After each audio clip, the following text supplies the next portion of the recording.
Did I drive last time? Yeah, I think so. Really? I'm not sure. Yeah.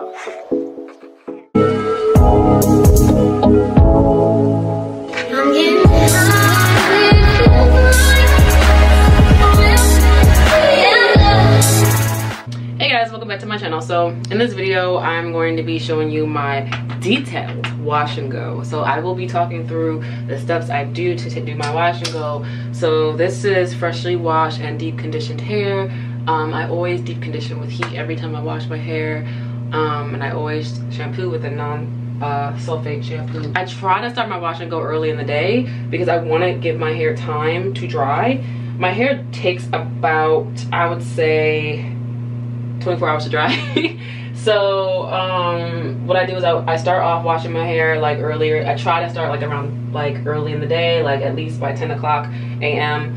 So that I could be done by the afternoon, and then I have the rest of the afternoon to let it dry and the evening to let it dry, like dry enough where that I can like sleep on it, because it's not going to be like 100% dry at the roots, but it'll be dry enough that I can like put a scarf on and sleep on it and not feel like a wet dog. I also leave like a 3-hour time frame because my hair at this point in my journey takes about 3 hours to do. Now it sounds like a long time, but it's really not that long because I only do my hair once a week, or sometimes I do it once every like 10 days. So it's like one time out of the entire week I'm spending like 3 hours to do my hair, which isn't that long in the grand scheme of things. I don't do my hair like throughout the week. Like I literally, like if I have twists, I just like take my bonnet off and then I'm done. Or if I have a wash and go, I literally just take my pineapple down and then shake my head real quick and then I'm done. So it's not like I'm spending like a whole bunch of time on my hair. My wash and goes and my styles can last anywhere between 7 and 14 days, aka a week to 2 weeks. Because that's how thorough I am with my wash day. And I have a lot of moisture in my hair, so the moisture allows my hair to last longer.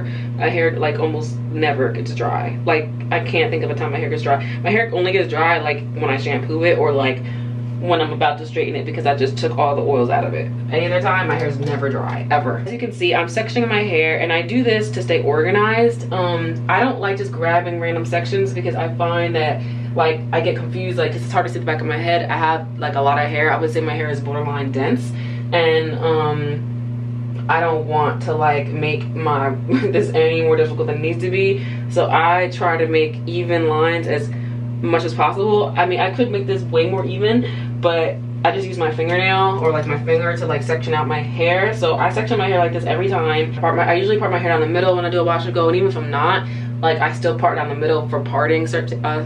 And when I go to like do my part or a no part, when I get to the front I will establish that. But when I'm starting off my hair, I always section it like this: 2 in the front, 1, 2, 3 sections down the back. So I'm gonna section my hair off, split the back, this black piece in half, and twirl this part up and then put it away so it's out my way, because I'm not gonna be focusing on this right now. Also helps prevent tangles and knots, because I find that like when I'm not organized, I'm like there's hair like stuck in like, because there's so many like zigzaggy lines, it just causes more tangles and knots, especially since I have to detangle. You want to have clean lines when you're detangling because you don't want to like snag your hair. So that's why I always stay organized.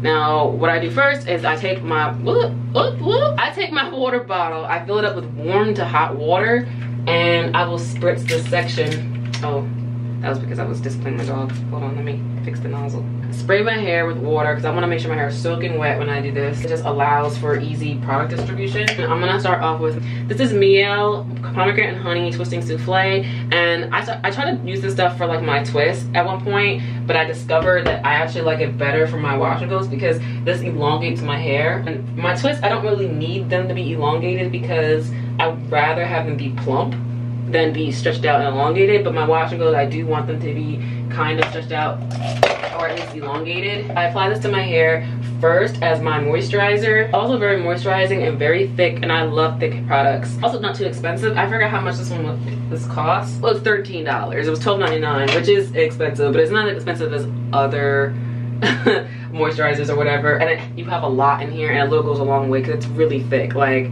this ain't coming out. Like, this stuff is thick as I don't know what. I detangle. I do my first step of detangling. Well, technically my second step because I did detangle in the shower with my fingers. my hair is pretty detangled, as you can see. Also too, because my hair is so moisturized, it doesn't get dry, it doesn't tangle easily. Like my hair naturally, like I don't have problems with tangles, mostly because my hair is so moisturized. This is my hair right now with the Male Organics only, and it looks really good, like popping. Also, the reason why I use this white tooth comb like after I apply the Male Organics and not before is because you don't really want to detangle your hair with no product. That's not good. So the next thing is the Mixed Chicks leave-in conditioner. The reason why I'm putting this on afterward is because this is $15 or $14.99. It's more expensive than the other thing, and this doesn't last. Like when I put this on first, which I've tried before, it doesn't, like, it spreads easily, but I feel like I have to use more on my hair than with the Miel Organics. So I just switched the order of it and started using the Mixed Chicks on top of the Miel because it spreads, because it already has, like, I guess something on it, so it spreads easier. And this stuff, I love it because it has a ton of slip. If you don't know what slip is with this stuff, you'll know what slip is. Like has tons and tons of slip, and it keeps my frizz at bay and allows my hair to last even longer and look smoother longer. I have tons and tons and tons of frizz. Like my hair is so freaking frizzy, and not so much in the back. Like back here is like my like nice curls, but like towards like the crown and this side of my head, I have crazy frizz, and it's so annoying. So this stuff really like helps my frizz. The next step in my detangling process is the tangle teaser. I'm gonna gradually get all the tangles out of your hair. You do not want any tangles. You want this stick to be slick and smooth. Mixed Chicks creates enough slip to do this easily. Next step is I apply my butter oil mix. This is my personal tub, and this stuff I think lasts me like a few months. It lasts me like 3 to 4 months. So I don't know. I just make a bunch because I use this regularly when I do my hair. Yes, I do use my own product that I sell, and if you do want to order some, because this stuff is like so good with getting your hair moisturized. I've been using this stuff and I've modified it over the years. You see how my curls are even clumping even more because it's like, thank you, you're feeding me. Like just like yum. Like it's just like a lot of rich ingredients. I just apply my butter oil mix to seal in all this moisture. It lasts for weeks without reapplying. Also, it creates shine and softness without needing to scrunch out the crunch. And I also apply this to my scalp as well to promote hair growth and keep my scalp healthy, so I never get dandruff. If you have dandruff problems, this is also for you, because like people who, like some of my clients or people who come to me get their hair done, I put this stuff in their hair and they don't get like any dandruff from this stuff because it like has so many good properties in it. Last and not least, I apply my Kinky Curly Curling Custard. I like the Kinky Curly. This is my favorite. It's a natural humectant. It has a lot of beneficial ingredients that adds moisture, unlike a lot of cheap gels like Ghost Styler gel. So my next thing I do, now that I have all my ingredients and all my products in, everything is fully moisturized, everything is like put together, I've detangled it all the way, then I start to do the shingling method, which is like the way that you style your hair. So I take little small, not really small, but like, I don't know, I just grab it as it wants to come to me. But I take sections, sections of my hair, I smooth it from the root all the way down, and then I get to the end, I twirl my hair just to encourage a curl on the end, and it just creates like a nice definition look when you're done. Like I used to do the raking method and like some other types of methods or whatever that's like a lot faster, but like your hair won't last as long because you're not taking the time to like, I guess, focus on every curl.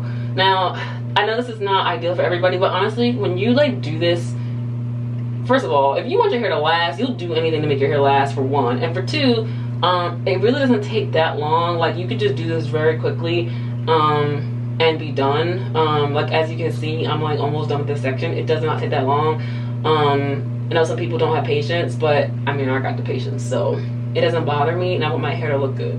So I'm gonna do it. It's like, you know how people like straighten their hair all the time? Those people that straighten their hair all the time, and they're like, oh, I can't do curly hair, it takes too long, it's this, and but it's like, but the time that you take to straighten your hair, which takes like a good hour or two, because you have to go section by section to like make sure you got every piece of hair, make sure every piece of hair is straight. Like it's the same thing, only it's healthier for your hair, and you get pop-in curls afterwards. And that's just my take on it. Like it depends on, I guess, what you focus on. Moving on to the next section, doing the same steps that I did in the last section that I showed you guys. And once I move on to this section, I split it into 3 parts because it's starting to go up the curve of my head, and I'm like covering more ground of hair, I guess. And you don't want your sections to be too big. Also too, especially if you have like my level of thickness. I mean, obviously tend to your level of thickness, but with my type of thickness, I don't want my sections to be too big. Like some people who have finer hair can just like go through 4 sections and they're done. I'm not that person, and trust me, I've tried it and it's a fail. So it's like, if you need to do more sections, do more sections. Like, don't let like some YouTubers on here who like only do 4 sections or whatever, like make you feel like you have to do like 4 sections to move quickly. Like sometimes like taking your time is the best. Just 1, to get the results you want, and 2, to keep your hair, like to keep from breaking your hair. Because I notice like if I'm like trying to get to do larger sections, I have anxiety, and it might just be me, I don't know, but I mean, I know people that have anxiety like me. I'll get like, oh, and most people just are like this anyway, I'll get overwhelmed because I'll have too much hair to tend to at once, and I'll like start to move quicker because I want to get it done, because I feel like overwhelmed by the fact that this is happening. So I'll move faster to get it over with, and moving faster will make me like rush through my hair and break my hair. So, and that's what I've learned from like the past mistakes that I used to do. So it's like, you really just want to take your time. You do not want to overextend your hair. And sometimes you just gotta do smaller sections. Now, these are about the sections that I do. And this worked for me when my hair was long too. So it's not like I have to do even more sections when my hair is long. I actually feel like you actually probably have to do more sections when your hair is shorter, because it's like I don't know, your hair doesn't stretch as far out when it's shorter as it would if it was I guess longer or whatever.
About 3/4 of my hair, or a little bit more than that. I'm gonna start this side. So now I'm gonna just shake my head. So I do this to loosen everything up so all the curls can break up. Woo! And then I let it fall back the way I had it. So everything is broken up now. Just gotta be careful. So this is my hair, wet, and I will come back and show you how my hair looks when it's dry. It looks really good. It's very full. It's very like, I had a lot of body. The curls are popping. And yeah, I'll be back tomorrow. Next day I will come back and show you how it looks dry, because someone did complain in my last video about me not showing my hair dry, like 100% dry in my videos, that I always show it like wet or like not 100% dry. So I'm specifically gonna try to show it to you guys 100% dry, and my hair takes about like a full day to dry. So I'll show it to you guys tomorrow what it looks like dry. So yeah, that's it. I'll see you guys tomorrow. This is the next day, and this is my hair after it's dried. Just a little damp.